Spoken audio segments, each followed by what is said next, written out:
Vous êtes dans le monde de Didier. Le monde de Didier, premier sur le soir. Et merci infiniment de choisir ABK Radio. Dites-nous que nous sommes la fréquence utile et agréable et je crois que nous le méritons. La preuve, on a réussi à dégoter à ce qui se fait de mieux, le Picasso de la radio au Cameroun depuis très longtemps. Il tient le haut du pavé. Léonard Châtelain, excusez du peu, mesdames, messieurs, appellation d'origine contrôlée. Eh bien, on va essayer de contrôler ses émotions avec lui ou alors le laisser le faire jaillir du tréfonds de lui-même. C'est le divan, Léonard Châtelain, le principe, tu le connais. Il est simple, tu fermes les yeux. Rassurez-moi qu'il n'y a pas coupé de courant. Ah non. Ah bah d'accord. Ah non, ça va. Claustrophobe, Léonard Châtelain? Non, je me rends compte qu'il y a peu de lumière. C'est fait exprès? Oui, un peu quand même. Il faut tamiser tout ça. Parce que quand on est sur le divan, il faut faire accoucher les émotions. Parce que j'ai pensé au moment que ça grillait, après ça s'est arrêté. Là, j'ai dû allumer la torche de mon téléphone maintenant pour faire... Ben, comme ça, on va croiser notre téléphone pour inventer un chandelier. Ah oui, ce serait pas mal. Okay. Léonard Châtelain sur le divan ce soir, mesdames et messieurs. On va aller découvrir qui il est, ce côté de lui qu'il a très peu souvent révélé, peut-être parce qu'on ne lui a pas souvent demandé. Il va falloir fermer les yeux, Léonard Châtelain, tout le long. Ça va durer 15 à 20 minutes, ça va bien se passer. Et puis, ne me prenez pas trop au sérieux, je suis MC à 2 balles. Hein. C'est rien de bien consistant. Mais enfin, on s'y essaye quand même. Léonard Châtelain, les yeux fermés, tu te souviens de ton enfance, où tu as grandi, d'où tu viens, avec quel sentiment? Bien, avec un sentiment de fierté. Là, je me projette une enfance dans un plan A4. J'ai le privilège d'être l'aîné. Mais pourquoi un plan 4? Un plan A4, mais parce que il y a mon père. Il y a sa chère et tendre épouse qui était... qui est celle qui m'a mis le pied à l'étrier de la vie. Et il y a ma mère elle-même qui m'a donné la vie. Donc c'est une enfance qui m'a armé très tôt et qui a certainement structuré mon indépendance précoce et surtout le fait que je sois très centré dans mes postures. C'est pas très évident d'être du côté de papa sans être avec maman. C'est pas évident d'être avec maman sans être du côté de la belle maman. C'est pas du ballottage, non? Non. C'était stratégiquement engagé par moi. Je pouvais voir maman sans que papa soit au courant. L'avantage, c'est quand on est hyper futé. D'espièglerie un peu. Tu as parfaitement compris. C'est-à-dire pour le même projet de sortie, je peux avoir de l'argent de maman sans que papa soit au courant et l'argent de papa aussi sans que maman soit au courant. Et finalement, j'ai l'argent des deux. Et après, je vais voir la troisième. Je vous dis, belle maman, s'il te plaît, je vais sortir. Est-ce que je peux avoir un peu d'argent? Mais tu imagines que là, tu as 3 fois... Tu as 3 fois d'argent pour pouvoir en sortir. Donc c'est une belle jeunesse. C'est une tendre enfance, pardon. C'est une tendre enfance qui a fait de moi l'homme que je suis. Parce qu'on dit que l'enfant, c'est le père de l'homme. Mais déjà enfant, j'étais déjà homme. Parce qu'il fallait penser les voies et moyens les meilleurs pour ne pas embarrasser la stabilité de mon papa. Parce que quand on est fou amoureux, l'amour ne rend pas fou, ne rend pas bête, mais il faut dire que nul n'est en lieu et place des deux êtres qui sont ensemble et qui pensent leur vie ensemble. Donc il ne faudrait pas qu'il y ait de temps en temps quelques intrusions capables de plomber évidemment cette harmonie-là, dont je jouais vraiment l'équilibriste. C'est ça. Je ferai d'ailleurs équilibriste sur des scènes de quelques cirques, pour ne pas trop en dire, que j'y réussirai aussi. Et ceux qui me côtoient, ils savent que j'ai gardé ça, c'est cet équilibre-là, l'équilibre des choses. Et c'est quand je suis tombé sur un ouvrage d'Aristote, j'ai compris que enfin, je faisais de la prose sans savoir que je fais de la prose, parce que parfois il m'arrive de faire de la prose sans faire de la prose. Et je me suis rendu compte que j'avais choisi la vertu. Parce que la vertu est centrée, elle est centrale. La vertu, c'est le juste milieu. C'est au milieu que se trouve la vertu. loin des extrêmes. Voilà, j'étais ni à gauche ni à droite, mais j'étais du centre. Je pense que sur le plan politique même, je serais logiquement quelqu'un du centre. Oui. Alors, Léonard Chatelain tient quoi de son père précisément, lui qui en avait plus d'une? Son rationalisme, parce que chimiste physicien, investi dans la quantique. D'ailleurs, très jeune, on parlait de quantique déjà. Mais à l'époque, oui, je rentrais dans ses bouquins, dans ses cours en préparation, et je pouvais décrypter évidemment la quantique. Et on sait qu'aujourd'hui, tout est énergie. Ouais. Quand on sait que tout est énergie, même la parole, c'est de l'énergie. Oui, bien sûr. Voilà.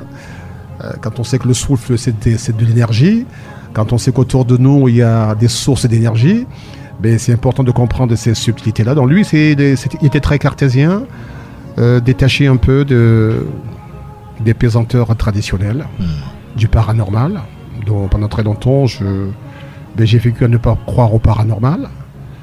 La seule sphère qui, pour moi, n'est pas cartésienne, rationnelle, chaque fois que j'ai m'y investi, c'est la sphère chrétienne, c'est la sphère liturgique. C'est quand je décide évidemment d'être en connexion avec le Créateur. C'est pour ça que tout à l'heure, on a démarré l'émission avec Yeshua. C'est le seul moment où la foi prime sur la raison. Ouais. Mais au quotidien, je suis un être de raison, mais raisonnable.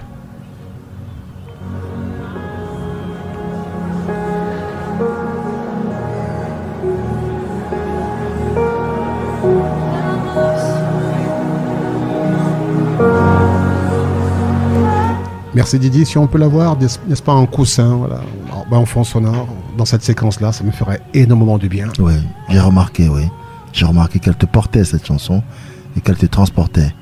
L'homme cartésien que tu es au quotidien, je ne vais pas dire percer moins devant cette chanson, mais un peu quand même. Comme devant d'autres choses, quoi par exemple? Je rentre plutôt en fusion avec la charge spirituelle de la chanson. L'homme et esprit. Oui. Alors, de qui tu tiens ça? Je tiens cette quête de spiritualité de la nature humaine. Si on est corps et esprit, il ne faut pas uniquement subir la prédominance du corps. Oui. Il faut laisser l'esprit impacter le corps. Ça veut dire que l'esprit porte le corps. Parce que parfois, c'est le corps qui porte l'esprit. Oui. Et quand c'est le corps qui porte l'esprit, avec toutes les tentations, on sait que le corps, c'est la chair, avec ses faiblesses, avec ses tentations. Et à partir de ce moment-là, on ne peut pas profiter de l'esprit. Tu as dû résister à beaucoup de tentations? Oui, surtout des tentations cerclées, on se comprend. Des tentations cerclées. Mais davantage. Non, je n'ai pas résisté à la tentation de croire, d'être pratiquant, d'aller à la messe, non loin de là. Non, surtout des tentations... qui vous sont servis sur des plats dorés, à vous dire que des raccourcis sont importants pour pouvoir réussir dans la vie. Non, il faut avoir de la valeur, il faut avoir des valeurs. Il y a un code d'ailleurs qui est diffusé par la liturgie chrétienne. Ce sont les 10 commandements. Il suffit de passer par les 10 commandements. On peut comprendre que le code civil, le code pénal, tient évidemment de ces 10 commandements-là.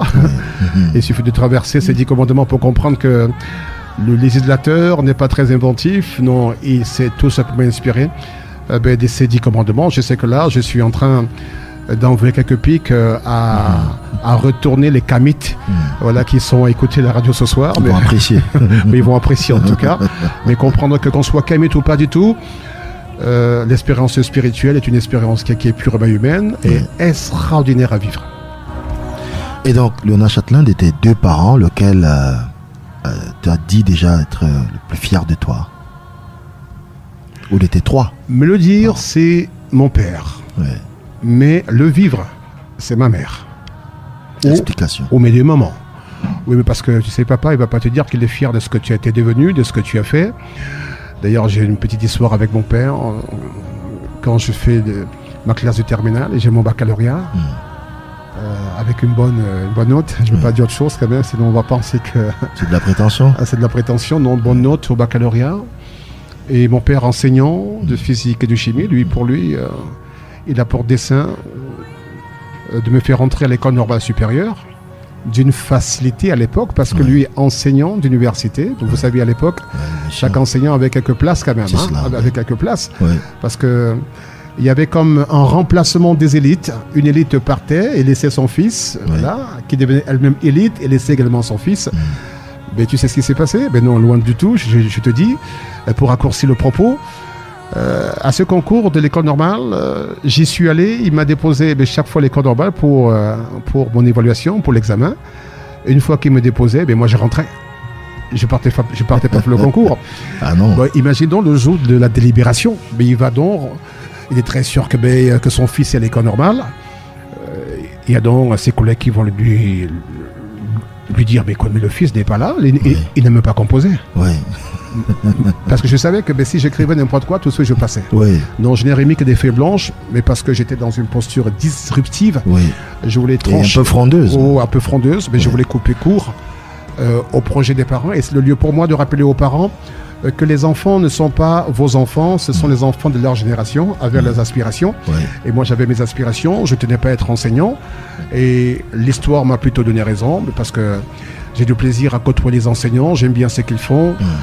Mais en même temps aussi, ils me rendent bien quelques appréciations chaque fois qu'ils me rencontrent et me disent, enfin, dans ton boulot, on aime bien ce que tu fais. C'est ça. Je me dis, si on peut prophétiser aussi, si on peut porter quelques enseignements sur les radios, on est dans la plus grande des écoles, n'est-ce pas, dans le plus grand amphithéâtre, n'est-ce pas, qui s'appelle l'audience de la radio. On travaille chaque jour aussi. Ils travaillent dans les salles de classe avec des micros, nous aussi avec des micros. Ils travaillent parfois sans micro, nous aussi sans micro. Nous avons tous à partager l'art oratoire pour dire des choses, n'est-ce pas, pour porter des enseignements. Mais nous, pour ce qui nous concerne, pour porter des messages. Donc, c'est important que je fasse preuve de rébellion. Est-ce que c'est ça qui m'a fait payer un peu l'entrée à lyrique? Parce que quand j'ai dit à mon père à l'époque que je faisais le concours de lyrique, il m'a dit, écoute, il s'est pas bougé. Va faire ton concours. Tu sais y faire. Il y a des gens dont ta rencontre a été des points culminants de leur vie. Il y en a un dont je te donne d'écouter la voix à l'instant. C'est vrai, c'est pas un trivia, non pas pour que tu devines tout de suite de qui il s'agit, mais pour que tu écoutes jusqu'à la fin, parce que sa voix également est une marque, comme la tienne, comme celle de 2 ou 3 autres dans le Landerneau. Écoute-le. Exactement le même jour. Alors je n'oublierai jamais son attitude, ce regard qu'il avait pendant que je me renseignais à la guérite. Tu sentais quelqu'un qui se projetait déjà au-delà du moment qu'il allait vivre, qui visualisait déjà ce qu'il deviendrait. Et c'est à juste titre qu'on dit que celui qui sait où il va a déjà fait la moitié du chemin. Alors on venait s'amuser, mais lui, il y avait autre chose derrière, donc ça ne m'étonne pas la carrière qui est la sienne aujourd'hui. Mais c'est surtout derrière le résultat que vous voyez aujourd'hui, un travail très très acharné. Châtelain, c'est un bosseur fou. C'est quelqu'un qui peut se réveiller à 5h du matin, répéter son texte tant qu'il n'a pas les bonnes intonations, le bon débit, la bonne vitesse, la bonne émotion qui le transmet, il ne s'arrêtera pas. Donc c'est vraiment un perfectionniste de première. Et encore aujourd'hui, vous voyez Châtelain préparer une émission, vous avez le sentiment d'avoir affaire à un jeune qui débute, alors que c'est combien d'années de métier. Donc c'est vraiment le fruit d'un travail acharné.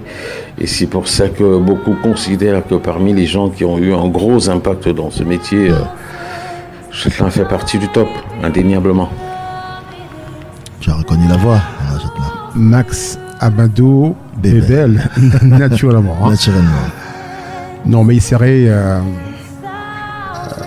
entre 4 murs, il parlerait derrière un mur que je saurais que c'est lui. C'est un beau vocal atypique. Absolument. Voix de Stentor. Ouais. Et c'est également un beau rebelle. Non, un beau bébel. Un beau bébel, un professionnel. Un beau bébel comme un rebelle aussi, parce que tu sais, pour ceux qui ne le savent pas, mais tous les frères et sœurs de Bébel sont en Occident depuis très longtemps. Bébel aussi, lui, a vécu quelques années en Occident, mais il avait choisi de rentrer au pays. Oui. Et nous, on l'appelait le benguiste. D'ailleurs, il a gardé cette intonation. Quand tu prends la parole, tu sens quelqu'un qui a du vécu quand même. Bien sûr. Et qui a écouté des radios de là-bas. Et nous avons partagé cette même passion-là. Et je dois dire que Bébel, c'est le frère d'une autre mère. Ouais. Et j'ai passé la moitié de mes années de carrière avec Bébel. On était dans le même espace, on a partagé le même appartement pendant plusieurs années. Il me l'a dit ici. Pendant plusieurs années, on a partagé le même appartement. Il a dit que du bien de toi. Bon, on s'est échangé, mais non seulement nos expériences, parce que lui, il est d'une culture encyclopédique, Bébel. Mais attends, moi, j'avais une culture d'école, mais lui, il avait la culture à la fois d'école et de la vie. Je pense que chaque fois qu'on se rappelle nos premières expériences avec les femmes, je pense que Bébel a 10 ans d'avance sur moi. Tu vois, moi, j'étais dans la retenue complète, n'est-ce pas? Fort évidemment de l'éducation, fort de la présence paternelle. Je dois dire, quand j'étais au collège bilingue, mon père école normale. Et quand j'étais au lycée bilingue, loin de l'école normale, je prenais le quart de l'école normale. Et j'avais pas... Il t'avait à l'œil. J'avais pas manqué le quart. Tu vois, j'avais pas manqué le quart. Donc, quand quelqu'un qui ne manque pas le quart, c'est quelqu'un qui n'a même pas la moitié du temps pour pouvoir donc se retrouver, n'est-ce pas, dans des univers festifs, mondains, dont pas de boîte de nuit, dont j'ai grandi sans l'emboît de nuit. Mais Bébel, chaque fois qu'on a l'emboît de nuit, lui, il était dans son élément, mais il s'amusait énormément parce qu'il s'amuse très bien, mais avec beaucoup de retenue aussi. Eh bien, Bébel, toi qui écoutes la radio ce soir, je dois quand même dire que quand tu débarquais en boîte de nuit, la posture est la posture du frimeur très benguiste qui va du côté du bar. Tant que Bébel n'a pas repéré une belle créature qui danse bien, il ne se bouge pas, parce qu'il tenait à ne pas danser avec n'importe qui. Il a beaucoup changé depuis le temps. Oui, il a beaucoup changé aussi, tu sais. Avec, c'est pas l'âge, mais avec l'expérience de la vie. Bien, un moment, on réussit à se caser. Et j'ai réussi à lui imprimer, évidemment, cette attitude-là. Cette vie très sans avoir eu besoin de le dire. Cette vie casanière, dont on pouvait passer des journées entières à la maison sans sortir. On passe des semaines à ne pas sortir. Et on a vécu évidemment l'expérience de la radio le même jour. On a commencé le même jour. Et nous avons eu évidemment des chemins bien différents, des expériences différentes, mais la même satisfaction du travail fait aujourd'hui. Et le même engagement à transmettre ce que nous avons appris, soit sur le tas, soit en rencontrant évidemment quelques mentors, quelques aînés aussi, qui nous ont ouvert le chemin. Donc je partage ça. Je partage également ces louanges et adorations avec Bébel, très portées évidemment sur la liturgie. Il maîtrise la Bible de A à K, non, de A à Z cette fois. En passant par le B. En passant par le B de Bébel. Et de Bébel. De Bébel, quoi. Oui, bien sûr. Oui, c'est mon frère Bébel, c'est presque mon jumeau. Il y a des gens qui mériteraient également qu'on les cite dans le parcours initiatique à ce métier. On va peut-être faire un petit salut à quelques-uns d'entre eux. Cyril Bogico, que tu as rencontré il fut un temps, et qui est ton ami. Alignement heureux des planètes. Cyril est sur Yaoundé, je pense qu'il est sur Radio Siantou. Et je repère son talent, son audace, et surtout encore son ambition. Et moi, je le veux sur Bafoussam. Je le veux sur Bafoussam. Il est d'accord de signer sur Bafoussam. Et je reçois le coup de fil du chef de chaîne de FM Soulaba FM, c'est-à-dire Ghislain Eban, qui me dit, Châtelain, écoutez, je sais que tu as besoin du personnel à Bafoussam, étant donné que c'est le neveu du directeur général de la CRTV. Et il m'a dit, tu m'envoies Patrick Hermano, tu m'envoies Cyril Bogico, moi je te fais affecter 8 personnes. C'est ce qu'on appelle un mercato. Tu imagines ça. Il a réussi à m'envoyer 8 personnes sur ce Bafoussam. Cyril est arrivé sur Soulaba FM. Il a travaillé avec Patrick Hermano, aujourd'hui qui sévit sur de belles fréquences du côté de Liège. Belgique, c'est en Belgique là-bas. Et Cyril avec Bogico, une qui nous a volé, Lynn Estendon, officiellement et normalement volé, on va dire. Sympathiquement volé. Sympathiquement volé, Non, il a convolé. Il a fait ce qu'il fallait, justement. Il a convolé en juste noce. C'est plus juste de le dire comme ça. Il a convolé en juste noce. Et puis, Cyril va donc être challengé par l'environnement de Douala. Et comme il a cette verbe du businessman, eh bien, il a flairé l'opportunité d'ouvrir une radio. Et c'est un projet qui lui réussit aujourd'hui. Absolument. Il a réussi à offrir de manière alternative une offre bien développée sur la fréquence de Radio Balafon. Et j'étais arrivé à l'inauguration, il m'a demandé de lui offrir une signature sur le tableau inaugural de Balafon. Et j'avais dit le bal à fond avec succès. Ouais. Et je pense qu'aujourd'hui, c'est peut le dire, oui. le bal à fond avec succès. Avec succès. Ouais. Belle prédiction en ce qui te concerne. Qu'est-ce que tu pourrais te prédire, toi, pour les 60 prochaines années que je te souhaite? Mais 60 ans, c'est de me bonifier davantage. Vous savez, on n'arrête jamais de penser à s'améliorer. 60 ans... Je parle surtout dans 60 ans. Oui. Que tu vives encore si longtemps. Oui, il faut faire... mais non, il faut faire 60 ans encore. Encore, oui. Mais ces 60 ans à mettre en route comme si on n'avait jamais existé, comme si on naissait chaque jour. Parce que chaque jour est une nouvelle vie. Non, j'ai failli dire que chaque jour est une naissance. Et chaque jour est une naissance. Donc naître chaque jour pendant 60 ans, naître de nouveau sur le plan relationnel, naître de nouveau sur le plan familial, naître de nouveau sur le plan amoureux, sur le plan sentimental, mais sur le plan entrepreneurial, sur le plan événementiel, naître de nouveau. Donc pendant 60 ans, parce que quand on est chaque jour, eh bien, parce qu'on se renouvelle, on est neuf, et parce qu'on est neuf, on ne sent pas le temps passer.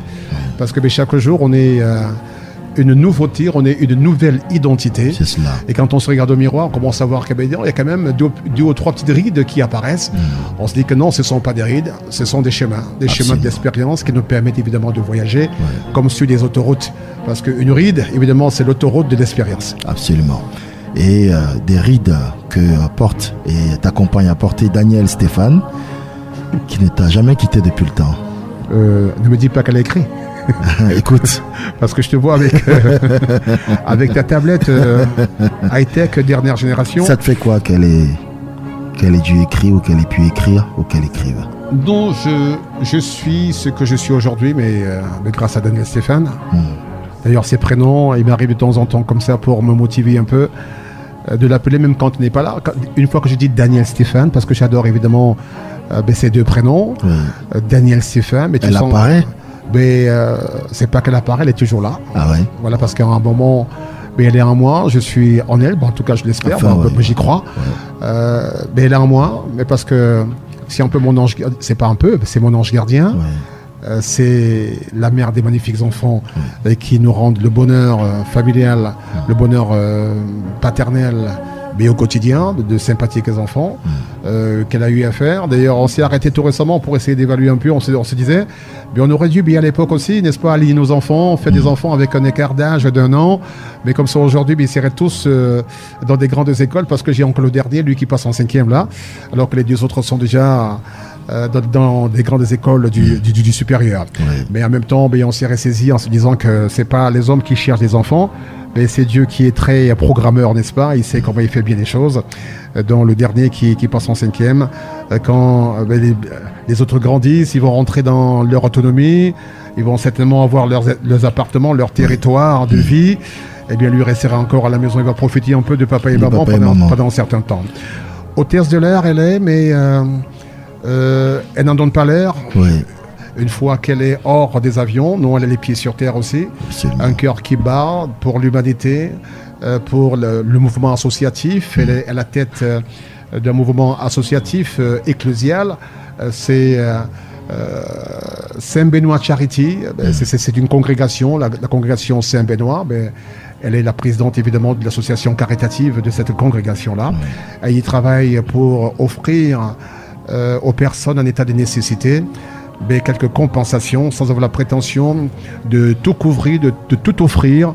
Non, chaque jour, un petit geste quand même, si ça peut apporter un sourire, ça compte. Absolument. Terminons l'émission comme on l'a commencé, Léonard Châtelain, en louange. Et si on s'offrait pour les 2 minutes qui nous restent, en guise de conclusion avec toi, un petit voyage en calèche, et que tu invitais Daniel Stéphane justement à t'écouter, qu'est-ce que tu lui dirais sur le chemin?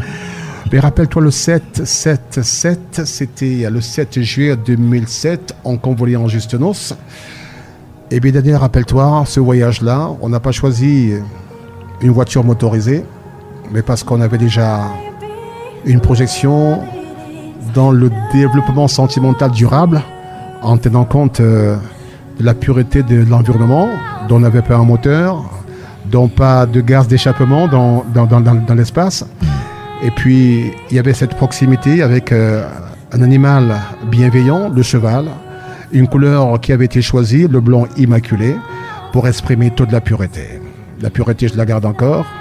En cette soirée, Daniel Stéphane, mais comme je te le dis chaque fois, partant de la maison ou alors entre deux voyages, je te rappelle toujours que, enfin, tu es le profil que je devais avoir, parce que Didier, ça c'est une petite confidence, je pense que j'ai la femme de mes rêves. Chaque fois, dans mes appartements, j'avais toujours un calendrier. Tu imagines les calendriers couleurs, oui, avec des belles voitures. Oui. Voilà. Et sur ces belles voitures, il y avait toujours de belles dames de belles plantes, n'est-ce pas, qui posaient. C'était des égéries, des égéries qui posaient évidemment devant ces voitures-là. Mais quand tu rentrais chez moi, il m'arrivait de rester sur février, alors que nous sommes déjà en avril, mais parce que la femme de février, oui, j'aimais la voir chaque fois que je rentrais. Et cette femme de février, c'est certainement Daniel que j'ai rencontré, même silhouette, jambes longilées, n'est-ce pas, en carnation tout à fait bien claire, et puis sourire avenant, et quelle belle tendresse, et surtout forte de caractère, capable évidemment de recadrage aussi quand il le faut, mais parce que c'est pas parce que je suis Léonard Châtelain, modestement parlant d'ailleurs, qu'elle n'a pas autorité sur moi. Ouais. Comme on dit au Cameroun, mais c'est mon médicament, quoi. Tu vois. Ah ouais, quand même. Merci Léonard Châtelain. Merci monsieur. Vous êtes dans le monde de Didier. Le monde de Didier, premier sur le soir.